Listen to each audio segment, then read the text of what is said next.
দীর্ঘ 8 থেকে 10 বছরের অপেক্ষার পর পশ্চিমবঙ্গের মাটিতে WBSSC গ্রুপ সি ও গ্রুপ ডি এক্সামের জন্য কিন্তু 8,477টি ভ্যাকেন্সির কথা ঘোষণা করা হয়েছে। এই মুহূর্তে গ্রুপ সি ও গ্রুপ ডি এক্সামে কিন্তু জিকে সিলেবাসের একটা বড় পরিবর্তন এসেছে এবং জিকের একটি ভাইটাল জায়গা যা হলো ইন্ডিয়ান জিওগ্রাফি। এই ইন্ডিয়ান জিওগ্রাফি থেকে কিন্তু তুমি গ্রুপ সি এক্সামেও প্রশ্ন পাবে, এমনকি গ্রুপ ডি এক্সামেও প্রশ্ন পাবে। তো এক্স্যাক্টলি ইন্ডিয়ান জিওগ্রাফি বা ভারতের ভূগোলের কোন অধ্যায়গুলো ফলো করলে তুমি পরীক্ষায় হুবাহু কমন পাবে সেই নিয়ে কিন্তু আজকে আলোচনা করব। প্রিয় ভাই বোন, ইন্ডিয়ান জিওগ্রাফির জাস্ট 5টি অধ্যায়, কটি? জাস্ট 5টি অধ্যায়।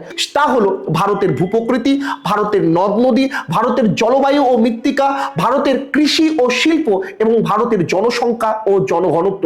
জাস্ট তুমি যদি এই 5টি অধ্যায় ভালো করে ফলো করে নিয়েছো, তুমি গ্রুপ সি এক্সামেও কমন পাবে, এমনকি গ্রুপ ডি এক্সামে হুবাহু কমন পাওয়ার চান্সেস কিন্তু বেড়ে যাবে ইন্ডিয়ান জিওগ্রাফির কাছ থেকে। তাই ভালোভাবে কিন্তু এই অধ্যায়গুলো ফলো করার চেষ্টা করো।